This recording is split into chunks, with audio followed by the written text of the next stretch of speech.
Right off the bat, I want to mention a few things. First, this is not going to be a highly edited video. Think of it like a podcast that's meant to be more educational than entertaining. The footage will just be me destroying my bank, so you can mainly just listen while you do something else. If I put anything on the screen, it will be minor and I'll describe it as well. Second, I want to say that this video will contain a lot of negative thoughts on OSRS. Don't get me wrong, this game has a lot of great aspects to it, and I still love the good times I had with it, but there are already enough videos showing its good sides. I also need to say that I don't think the devs are pure evil or anything, but I'm not going to ignore decisions they've made which I think are harmful overall.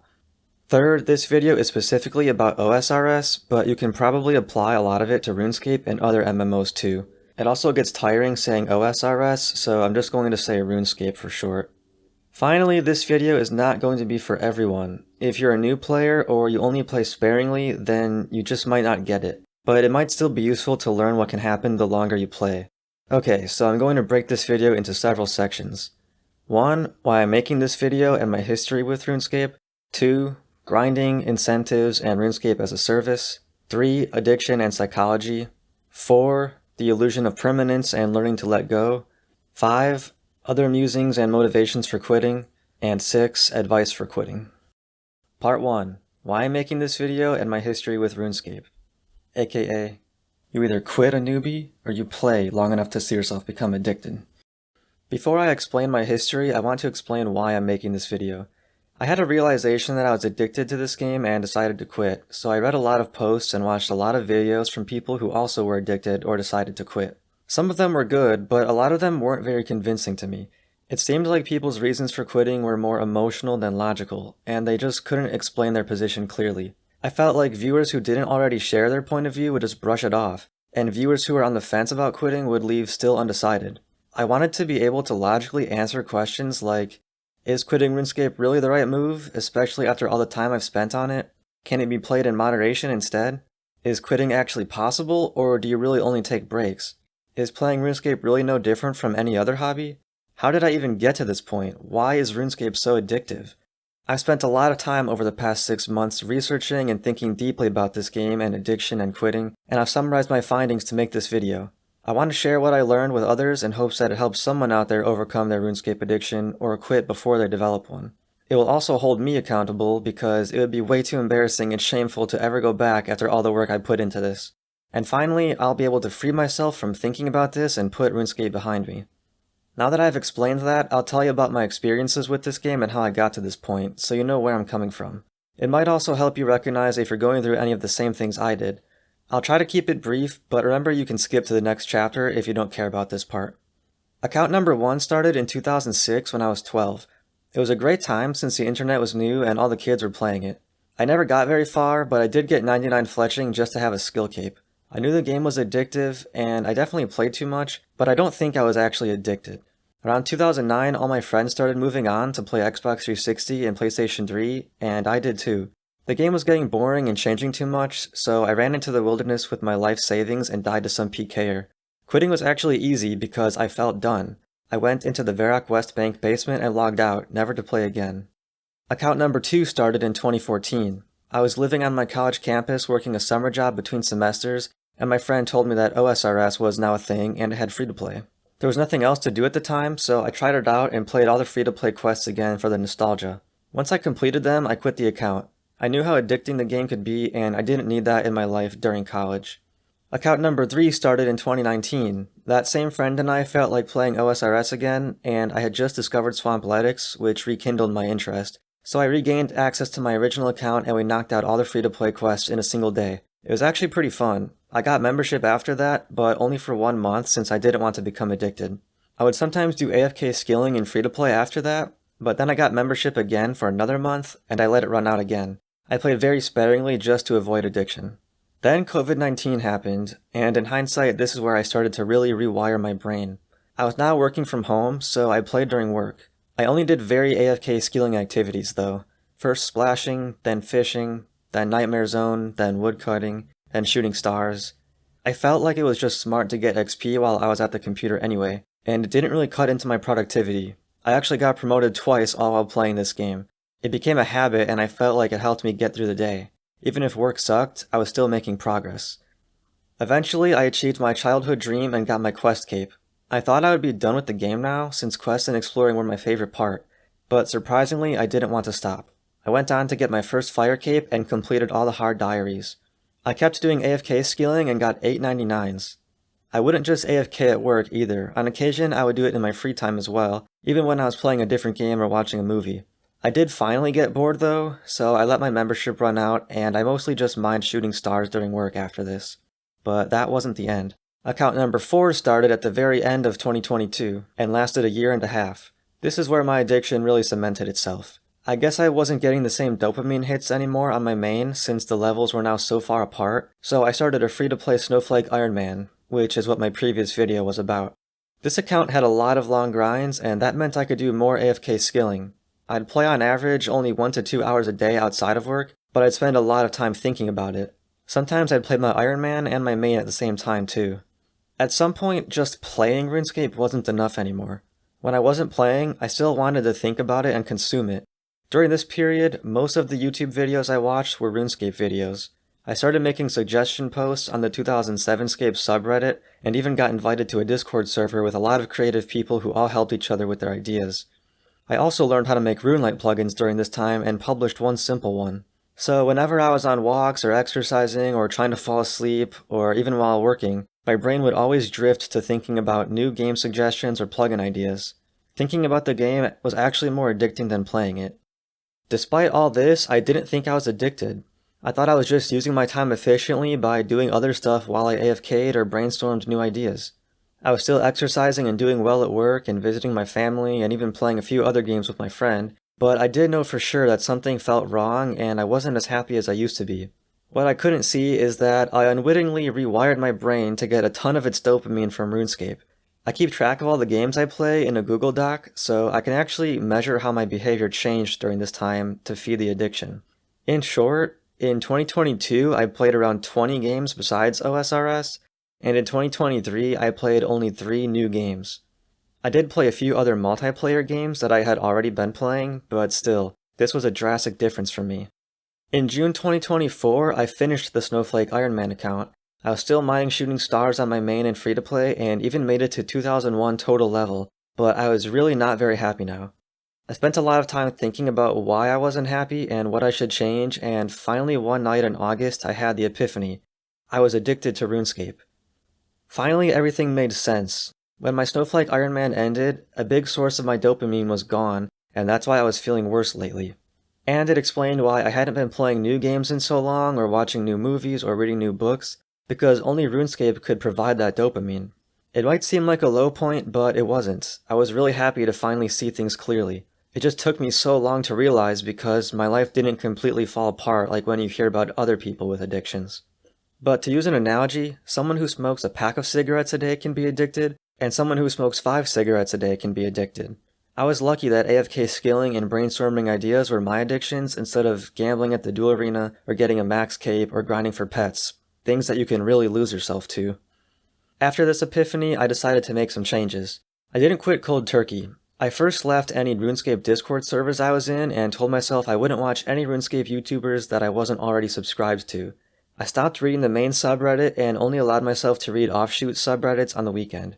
I also told myself I would still do new quests and holiday events when they come out, and would still allow myself to mine shooting stars and free-to-play only if I really needed it to get me through something. I also started consciously playing new video games to get back to my normal state. At this point, I started watching videos and reading posts by other people who quit this game and other MMOs, and as I explained in the beginning, this is how I came to make this video. Once I educated myself, I really started to see RuneScape differently. I decided doing quests wasn't worth it, and I could just watch walkthroughs on YouTube if I really wanted to see what they were like. And spoiler alert, I still haven't done this. I also unsubscribed from several YouTubers who I felt mostly just grinded or posted stream highlights. Watching people spend so much time on this game actually started to physically disgust me. I no longer had any desire to mine shooting stars either, so that allowance I gave myself wasn't necessary. And I had no desire to read any RuneScape subreddits anymore. The last time I legitimately played RuneScape was when the Halloween 2024 event came out. After doing this event, I realized I don't need to do these anymore. I did decide to finish making my video covering my Snowflake Iron Man, so I had to log in and collect some B-roll footage, but that was it. Now we're finally at the present day. The footage you see of me destroying my bank is hopefully the last time I'll ever play this game. Deciding what to do with my items was hard and took me a long time, but when I destroyed them, I truly didn't feel any remorse because I actually wanted to do it, just like I did in 2009. So now you understand where I'm coming from, that I've been around this game for a long time, and that I know what it's like to have an addiction, even if mine is mild compared to other people's. Now we can dive into what I learned since deciding to quit. Part 2. Grinding, Incentives, and RuneScape as a Service. AKA, I want to get off Mr. Gower's wild ride. In order to quit RuneScape, you first have to want to quit. If you feel like you have to quit and you force yourself to quit without really wanting it, you won't do it or you'll relapse. I think the best way to help with that is to become disillusioned with RuneScape by seeing it not as a game or a unique world, but as a service meant to make money off of you. We all know it, but we need reminders. It's also important to understand that the way a product or service is monetized fundamentally shapes the way that thing is designed. So I want to start by talking about monetization and incentives in general, and then I'll talk about how it relates to RuneScape specifically. Do you remember the early online gaming websites like Miniclip and Addicting Games? They embedded flash games on their websites and displayed ads alongside them.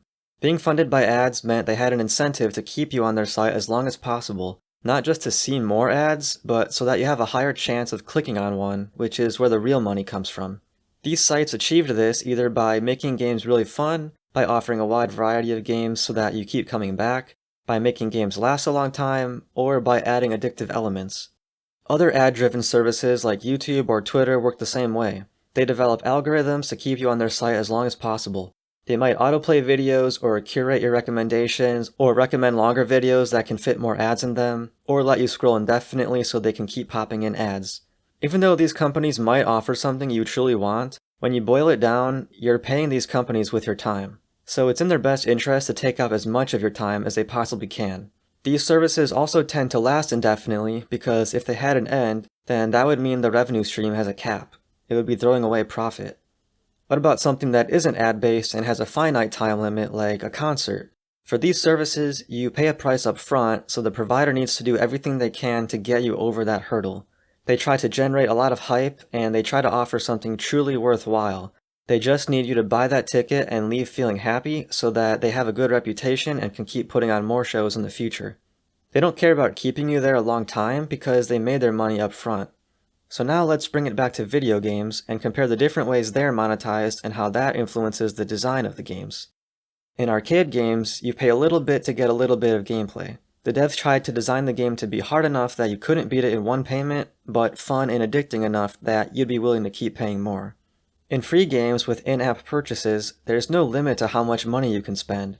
The devs might offer purchases to speed up the game or give you an advantage over others. They're incentivized to make you feel inconvenienced enough to purchase these, or addicted enough that you keep wanting to make numbers go up.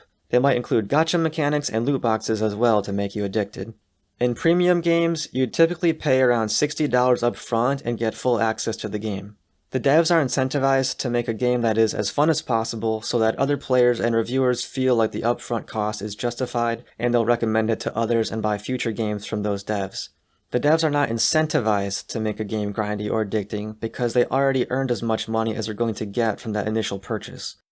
Free games that rely on cosmetics for funding, like Rocket League and Fortnite, or paid games that include cosmetics, like Call of Duty, might work like a mixture of the previous methods.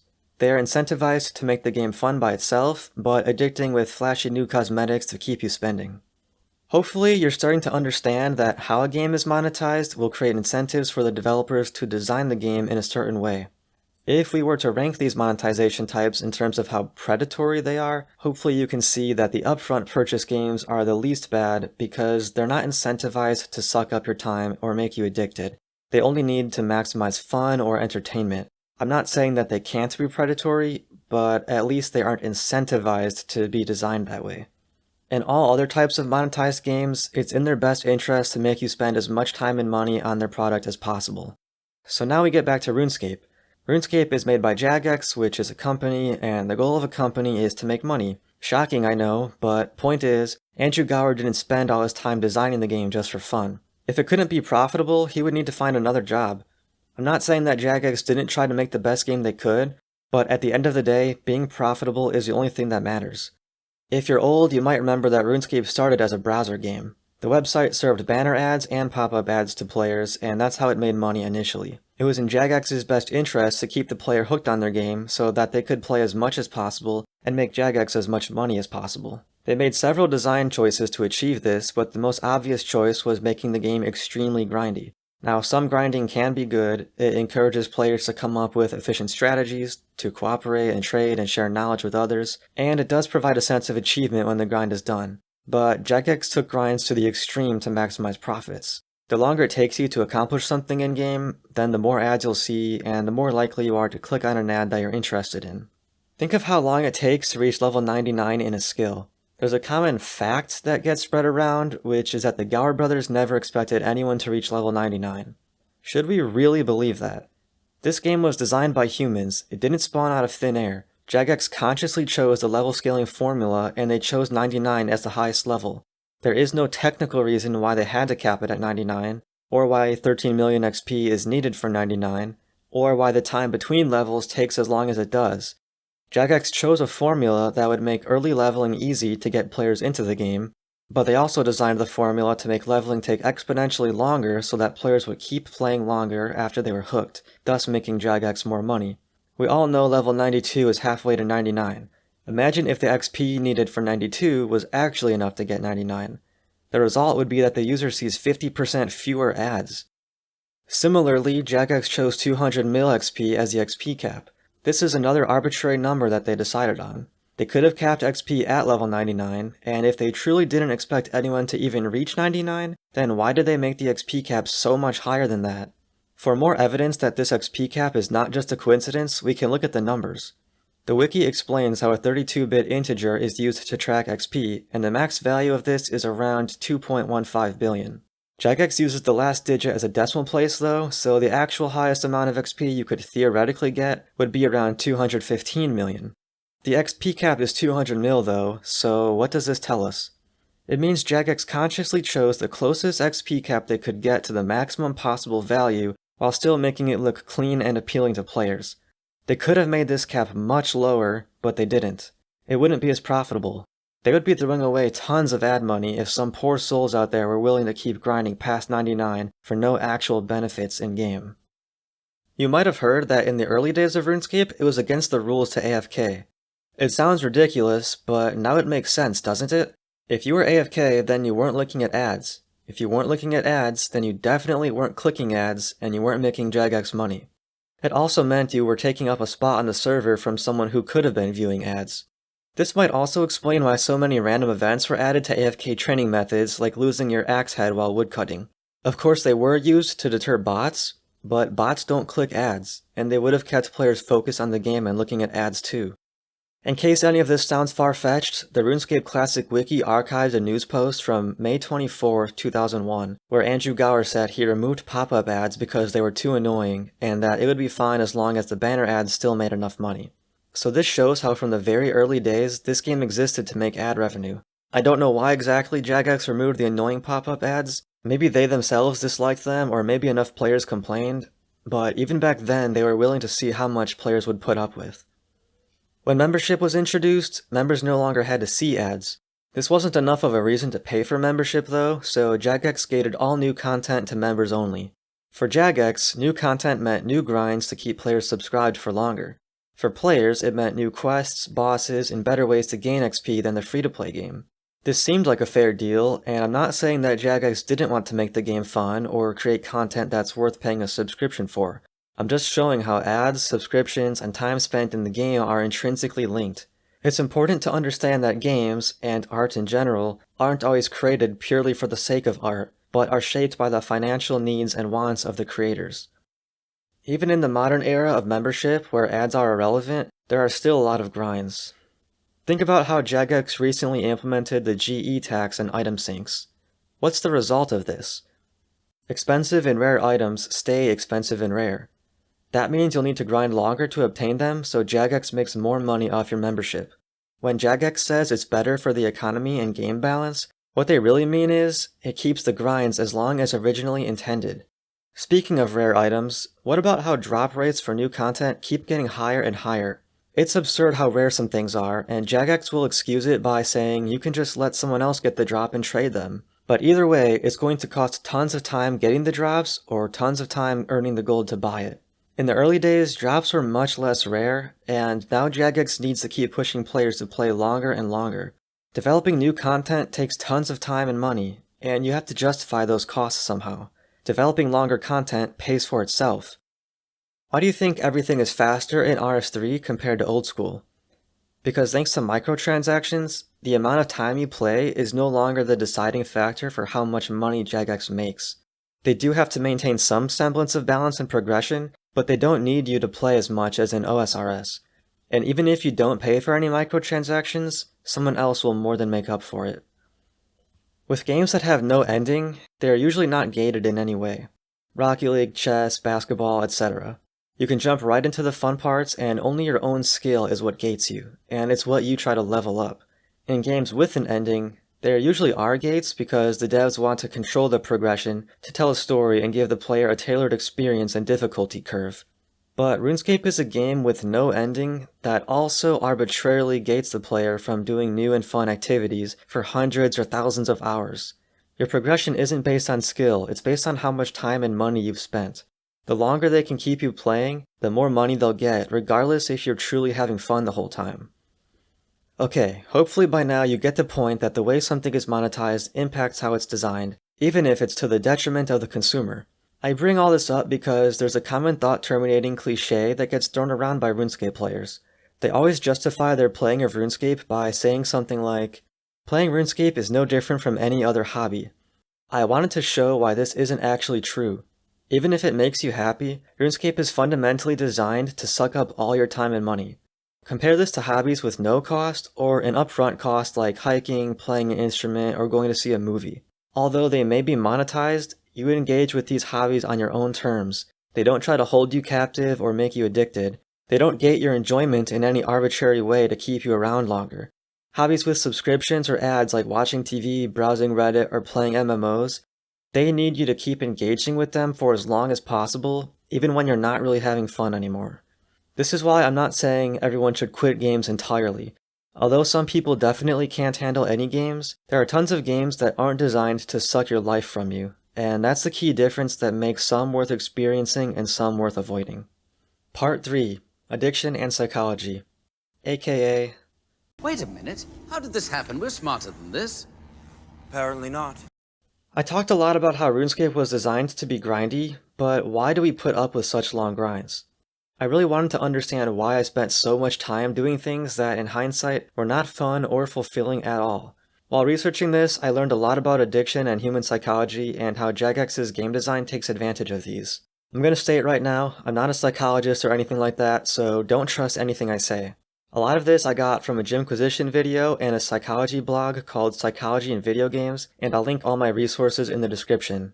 I'm going to oversimplify things for the sake of time too.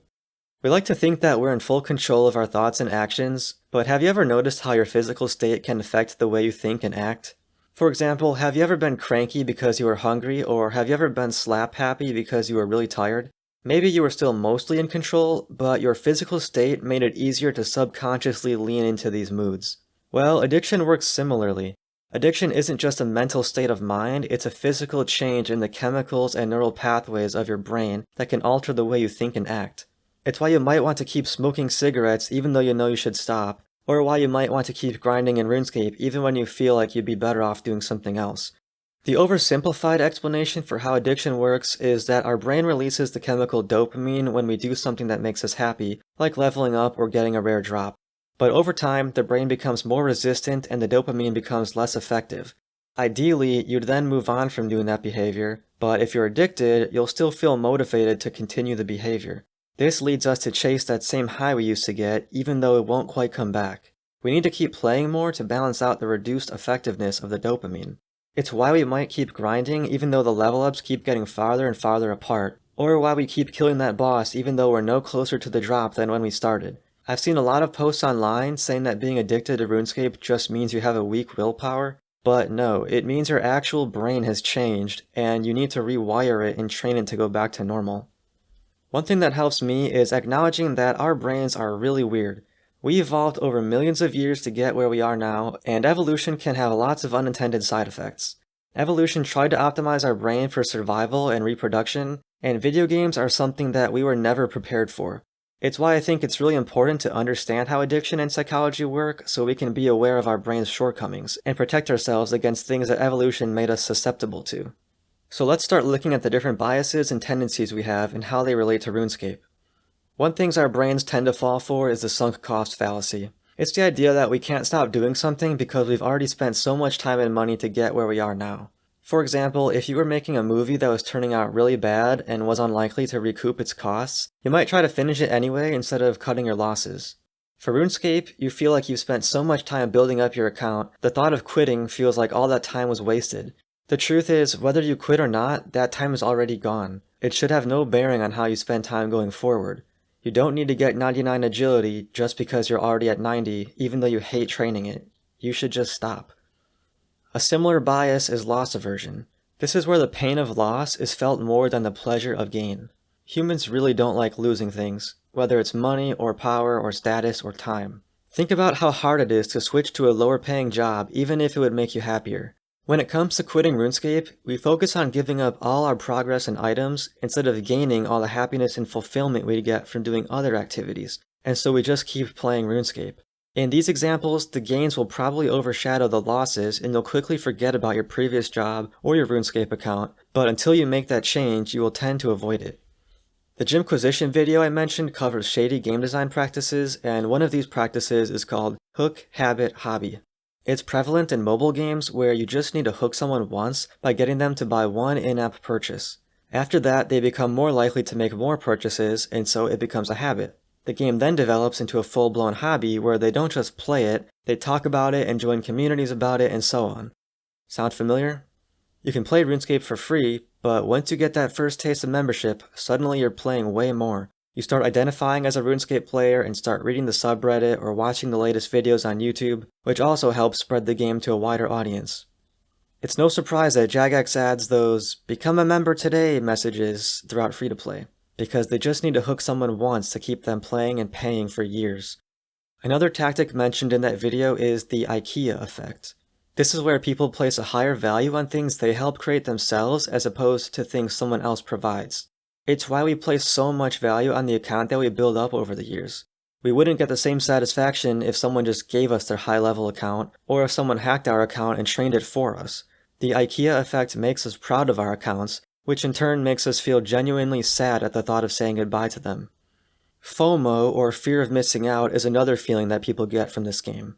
It creates pressure to play just to avoid missing out on things, and Jagex does take advantage of this. For one, there are dailies like farm runs, buying staffs from Zaf, collecting herb boxes from Nightmare Zone, and so on, which make you feel like you have to play every day or else you're missing out on gains. Holiday events also create FOMO because they only come around once, and then they're gone for good. I know Jagex uses them as projects for new hires so they can learn the ropes, but these events also draw in players who haven't played in a while and don't want to miss out on temporary content. Once they're back in, the odds of them sticking around increase. Leagues also create some FOMO since they're only around for 2 months. And lastly, if you stop playing for a while, Jagex sends you emails like, "We miss you, adventurer," and they tell you about updates that you're missing out on. On one hand, it makes perfect sense that a business would want to keep you spending money and experience new updates, so I don't blame Jagex for that. But it's useful to be aware of all these tactics so you can know if playing is truly your own choice. I don't know if this is related to FOMO or the sunk cost fallacy or something else, but I've seen a lot of people say that they feel pressured to play a lot so they get their money's worth for their subscription. I've experienced the same thing when my money was tighter. I think any subscription-based service can have this effect, and it's not necessarily a fault of Jagex, but if it's a problem for you, there are tons of games and hobbies out there which don't create pressure like this. In that Psychology in Video Games article I mentioned, Dr. Natalie Coyle writes about what makes MMORPGs so appealing. There's something called self-determination theory, which argues that human behavior and motivation is influenced by 3 main needs: autonomy, competence, and relatedness. So let's look at how all 3 tie into RuneScape. When you're a kid, this game is so magical because in your real life, you barely have any autonomy. Everything is decided by your parents and teachers. In RuneScape, you can do anything you want. You decide your own goals, your own pace, who you talk to, who you buy from, etc. Kids want agency, and this game gave it to us. I think for many adults, they still feel the same way. When you feel like you have no agency in the real world, at least you have it in RuneScape. This game offers so many ways to feel competent too. You unlock things constantly, your game knowledge is always expanding, and your GP and XP are always increasing. If you do PvM or PvP, it's awesome to feel like you're getting better. There's really never a moment where you're not improving in some way.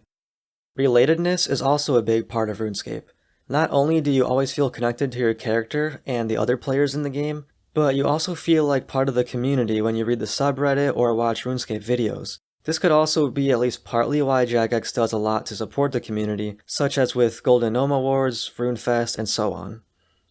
Now for another topic. I don't think I need to spend time explaining how addictive gambling is. At the end of the day, a vast majority of RuneScape is gambling. Rare drops from bosses, clue caskets, minigame reward pulls, the loot a player drops in the wilderness. Of course RNG in games is fine and even necessary, but when you're playing just to get the ideal outcome of an RNG roll, you're just gambling with your time. The randomness becomes addictive because you never know when you'll get lucky, and then it becomes really hard to stop. And speaking of gambling, just think about how long Jagex left the duel arena in the game. They knew it was being used for pure gambling and it was actually destroying people's lives, but it made them a ton of money. They waited until the law basically forced them to remove it, because that was the most profitable option. At least they banned deathmatching as well, but the game is still full of games of chance because people can't just stop.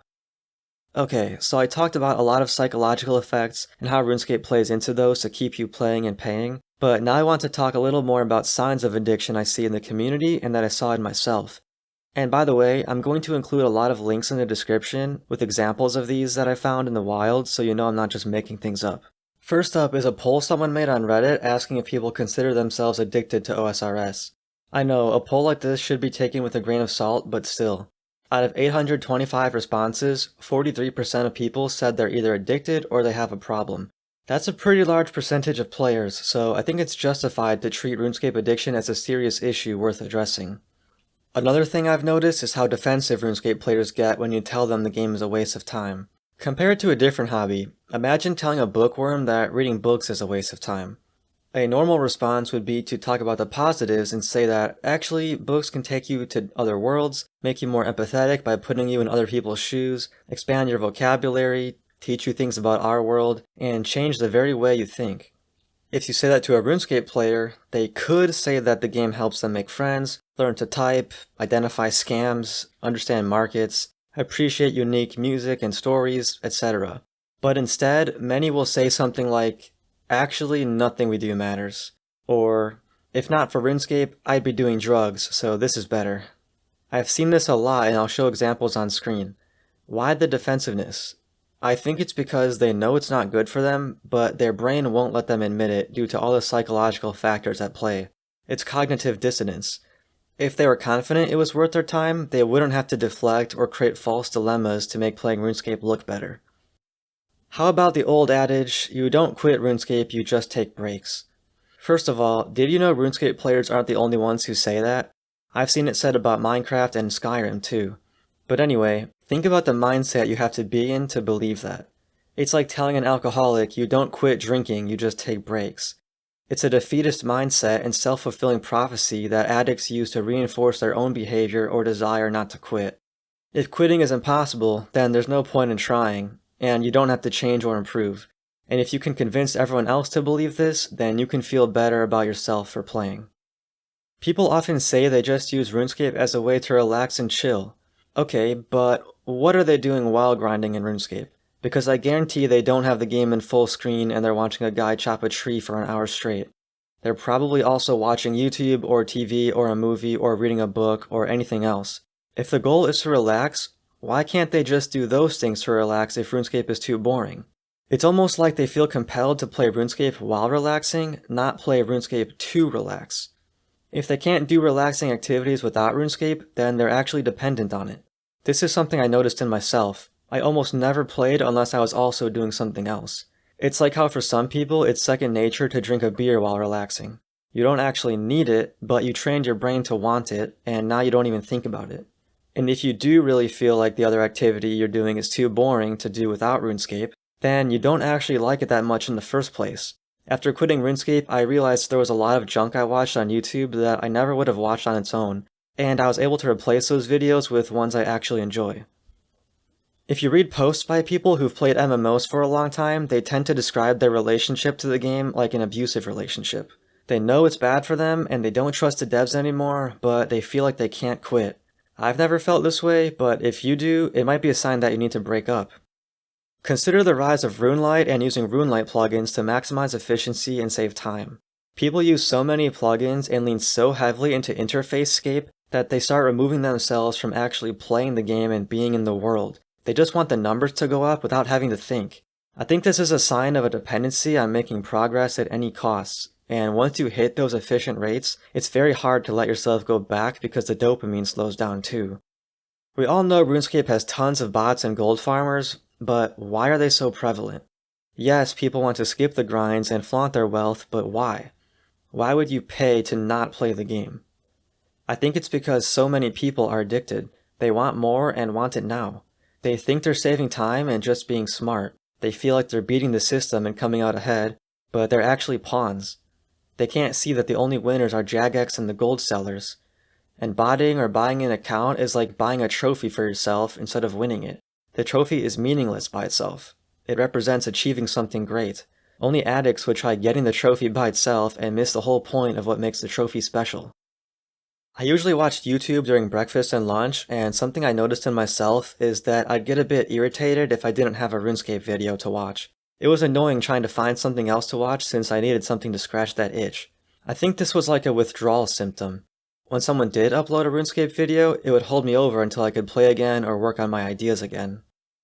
Another thing I noticed in myself is that I'd use AFK skilling as a way to feel more efficient. If I could multitask and get multiple things done at once, then why wouldn't I? It would be XP waste not to.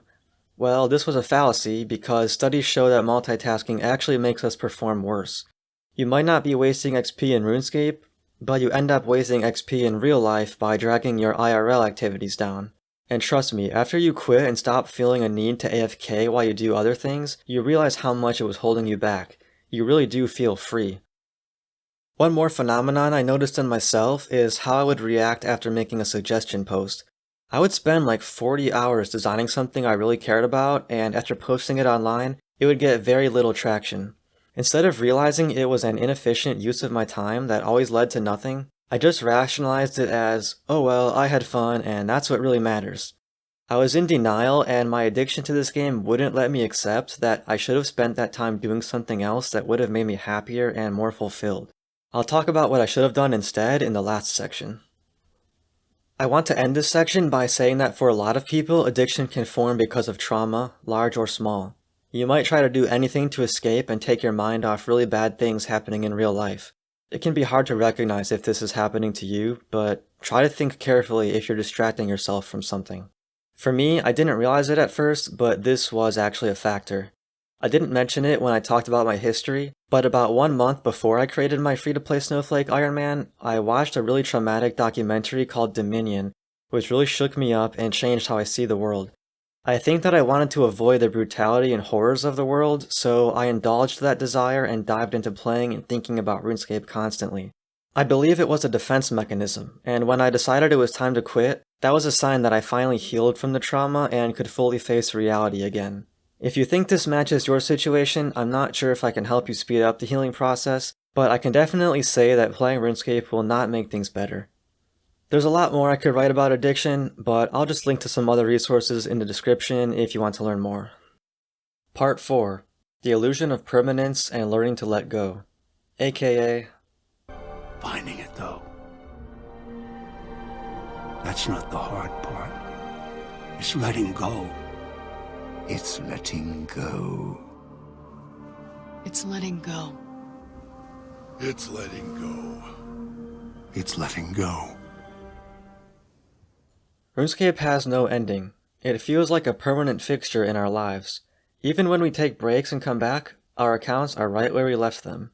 And new content will always be added so you have more bosses to fight, quests to complete, and collection log slots to fill. But what if I said all this permanence is an illusion and Jagex has to maintain it above all else? The illusion completely broke down in November 2012 when the evolution of combat came out. The game changed so drastically that, although players' accounts still existed, the game they once loved suddenly didn't even exist anymore. Everything they worked towards was effectively gone. This huge part of their lives was gone. Tons of players learned the hard way that this game can end and Jagex can take away everything in a single day, but this helped them see things clearly and they quit the game in droves. So Jagex learned from this and created old school RuneScape a few months later. They reassured players that it would be just like the old days, exactly how they remembered it, they would never erase progress again, and players could even vote on updates as a safeguard. So players came back, and it was all well and good at first, but then a funny thing happened. The illusion started breaking down again. The game did receive updates, but only small ones. Without big updates, the game felt stagnant. Players stopped seeing it as a living, breathing world, and they started seeing it as a waste of time. A very large but finite number of boxes to check just for the sake of grinding. Players didn't want it to feel like it had an ending, so they started quitting again. So Jagex learned one more time and maintained the illusion of permanence by releasing the God Wars Dungeon update in October 2013. Suddenly, players felt like the game was worth playing again. If the game isn't stuck in 2007 anymore, then who knows what new updates will come next. Maybe it's worth getting better stats and gear after all, since it might be useful later. The possibilities are endless.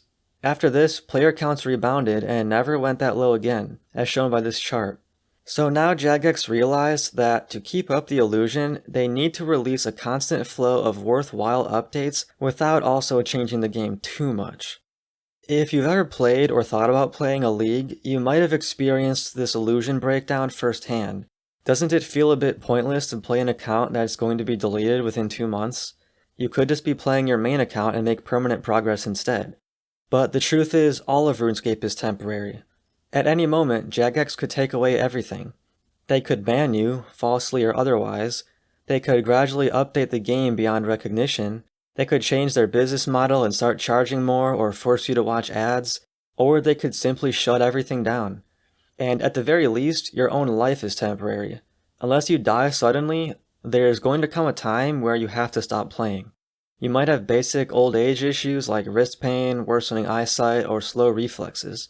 You might have a serious health issue that leaves you with no time or ability to play anymore. One way or another, your time with RuneScape will end. But this isn't such a bad thing. There's a famous saying, all good things must come to an end. Think about how much more special something is when it has an ending. Whether it's someone's life, a movie, a TV show, a concert, a book, a song, a sports season, anything. When something is dragged out too long, it becomes dull and loses its energy. For a good example, consider cartoons like The Simpsons or SpongeBob compared to cartoons like Gravity Falls or Avatar: The Last Airbender. The former shows had a great beginning, but they went on to become shells of their former selves. When their quality dropped, many people stopped watching and moved on to something new. People still remember the good times, but the shows will always feel a bit tainted.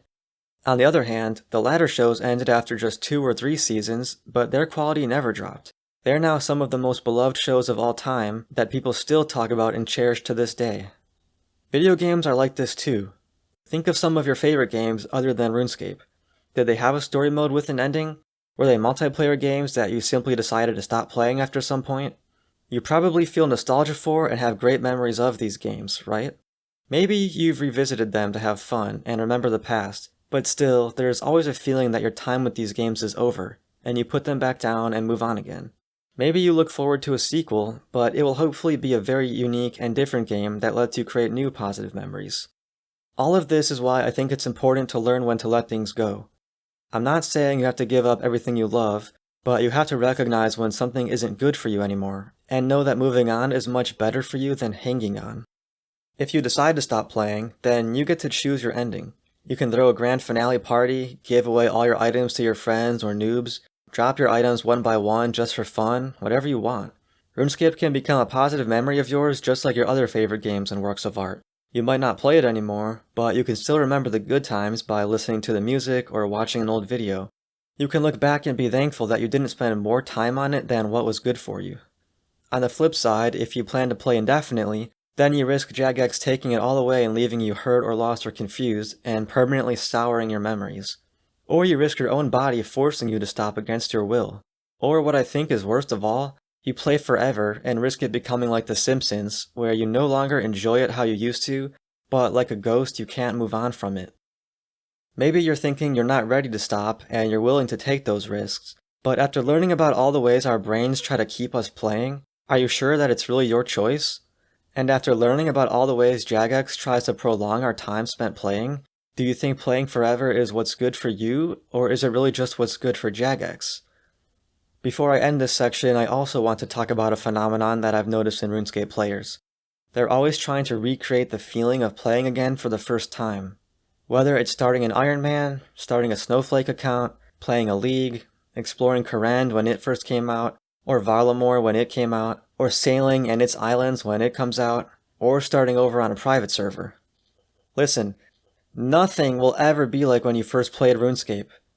You can't recreate that feeling, so stop trying. You know how you do create the feeling of playing a game for the first time? You play a new game for the first time. There's a famous novel by Thomas Wolfe called You Can't Go Home Again, and its title has become a famous quote. It means that it's impossible to ever go back to how things were because every moment that time passes, things change. Your old house might still be there, but even if you went back to it, it's no longer the same home. The sands of time have changed you and your perspective of the world, along with everyone and everything else. This is why RuneScape will never feel the same as when you first played, no matter how desperately you want it to. Even if the game stayed locked to your favorite time period, you would still change. You can't go home again, so start believing it. Part 5. Other Musings and Motivations for Quitting. AKA... Just do it! Make your dreams come true! This is the part where I'm putting all my thoughts that I couldn't fit anywhere else. Hopefully this section helps you think of things in a new way and helps you realize that quitting is worth it after all. There's a common phrase you see thrown around the RuneScape community. Time you enjoy wasting is not wasted time. I'm here to explain that this isn't necessarily true, because there's a little thing called opportunity cost. If you spend time doing one thing, that means you didn't spend it doing another thing. Time spent playing RuneScape would only not be wasted if there was nothing else that you'd enjoy more. To illustrate this, I looked at the current world record speedrun for getting a max cape on a main on OSRS, which took 771 hours. Next, I looked at a list of the best games of all time according to Metacritic, sorted by Metascore. I then checked the time to complete the main story for all of them on howlongtobeat.com to see how many you could beat in 771 hours. For certain games that are really not story-driven, I used the main plus extra time. The spreadsheet I used is linked in the description if you want to see how I calculated this. In short, you can play the 34 greatest games of all time in the time it takes just to speedrun OSRS. And many of those games are huge open world games like GTA and Breath of the Wild, which really skew the number down. If you're an average player, it would probably take 771 hours times 3.5 to max in OSRS, which means you could play over 119 of the best games of all time instead. So what do you think would enrich your life more? Experiencing hundreds of amazing works of art, or grinding the same game for thousands of hours? On the topic of playing other games, think of how many things RuneScape taught you. Bronze is made from copper and tin, steel is made from iron and coal, flour is made from milling wheat. I'm sure you know more types of fish and trees than most people. If you're American, you learned differences in British spelling and phrases. Other games can teach us things too. Kingdom Come Deliverance taught me about life in medieval Europe. Fallout New Vegas and Red Dead Redemption taught me about the American Southwest. Endless Ocean taught me about marine life. Kerbal Space Program taught me about space travel. These are just some examples. Don't you feel like by playing many games, you've become smarter and have a better appreciation of our world? Why stop? It's true RuneScape might still have lessons in store, particularly around sailing, but there's diminishing returns. If you try doing new things, you might learn something that enriches your life that you would have never found by playing RuneScape. As we get older, the days seem to go by faster than when we were young. One reason for this is because early life has many new and novel experiences. So if you mostly play just RuneScape, you might feel like life is going by in a blur. Playing new games or doing other new things outside of RuneScape can help make life feel fresh and interesting again. It's kind of like food. Yes, you have to eat food to survive, but you have a choice between nutritious food or junk food. Similarly, you need to have hobbies and leisure to recharge your batteries, but you have a choice between hobbies that enrich your life or make it worse. RuneScape will always get gradually easier over time. New training methods are released, stronger weapons are added, and players invent new strategies and plugins to get XP more efficiently. The longer you wait to play, the more time you'll save, and the less your achievements will be devalued. Logically, that means the best time to play is in the indefinite future, so why play at all now? RuneScape is destined to always be balanced around the meaningless grinds, and not just because of the monetization method. There will never be updates that make certain things significantly less grindy or significantly more fun, because players want to feel like their time sink wasn't in vain. So many updates have to fit some super specific niche so it doesn't break existing methods and make people upset, and every update has to have some sort of reward instead of existing just to be fun. As proof of this, look at the PvP arena. It's one of the few updates that has almost no real rewards and nobody actually plays it legitimately. Point is, if you agree with everything said in this video so far, but you're still hoping that someday players vote to make the game more fun and more respectful of your time and less addicting, you're in denial. The game will never be how you want it to be. It's best just to move on. Do you really want to play a game populated with so many scammers, bots, and lurers? I know that the community is mostly good, but you can't go to the Grand Exchange on a single non-total level world without seeing these issues. The vast majority of games don't have this kind of problem, and we shouldn't make excuses for it. The thing is, these problems exist because Jagex designed the game to have extremely long grinds and addictive elements. There's no fixing it without fundamentally altering the game, but that's never going to happen. And at least for bots, Jagex is incentivized not to remove them, even if players complain. They make tons of money off them, so they have to balance a fine line between unhappy customers and profit. Lastly, I haven't played Andrew Gower's new game, Brighter Shores, but we can see that he's still up to his old tricks. In that game, players have an option to gain XP while literally logged out of the game. The reason given is that it will help prevent botting. Maybe so, but do you think something like this could have ever existed when RuneScape was powered by ads? I think it's really a way to keep players making progress even when life gets busy, so that they're less likely to ever unsubscribe. It also makes sure they're thinking about the game and keeping the dopamine coming at all times, which feeds the addiction. Earlier we talked about the XP caps in RuneScape, and in Brighter Shores, you can get a level 500 skill cape at 1.8 billion XP. I don't know how this compares to RuneScape exactly, but if I had to assume, I think it's more evidence that Andrew knows what he's doing to keep people around for a long time. He's seen how people go for 200 mil in RuneScape, so he might as well lean into it even harder. When will people realize that these grindy games are not worth their time? Part 6. Advice for Quitting. AKA... Leave now and ever come back! If you've got this far, maybe you've decided you do want to quit. I'll provide some tips I learned that might help. If you're not ready to quit, then you can at least keep these tips in mind for the future. Like I mentioned in the beginning, quitting might not be an instant process. You might go through a bargaining phase where you still give yourself a reason to play, like how I still wanted to mine shooting stars or do quests and holiday events. But once I did this, I gradually realized I didn't want to play at all. So if quitting cold turkey seems too hard, give yourself strict limits on what you can do and things might snowball from there. You're gonna have to cut back on the community side of things or else you'll still feel tethered to this game and you might relapse. Stop reading the subreddits or limit yourself to only reading them on the weekend at first. Make a list of RuneScape content creators you follow so that after you unfollow them, you can still remember them and check in on them in the future if you still care. If you're lucky, they'll have moved on from RuneScape too, and you can follow them again. You might not want to unfollow them at first, but at least start by not following any new ones. Then unfollow your least favorite ones or the ones who make lower effort content or seem like they could be addicted. You can use the not interested option on YouTube so that it stops recommending RuneScape videos. Replace them with different kinds of videos. For me, at first I started watching Let's Plays of games that I always was interested in, but not enough to play myself. From there I branched out to other kinds of videos, and I stopped missing and craving RuneScape content entirely. Make a video recording of your progress like your bank, house, and collection log, so you can privately preserve it for history's sake. Then, destroy it all like I did. There are different ways to get rid of your items, such as incinerating them in the bank interface, giving them to friends or randoms, hosting a drop party, or even real-world trading them. I spent a lot of time wondering what I should do. On one hand, I didn't want to give away my things since it might enable others to play more and feed their addictions. On the other hand, maybe giving them items would speed up their progress and help them quit sooner. I waited 6 months before deciding to just drop everything and let it all despawn. I wanted to break the cycle. Figure out what works best for you and don't just let it sit there. It will create the temptation to play again, if only to just log in to check where you left off. Some people think getting rid of everything will give you an excuse to play again and rebuild your account, but if you're really determined to quit, this won't happen. The thought of doing it all again will fill you with actual disgust.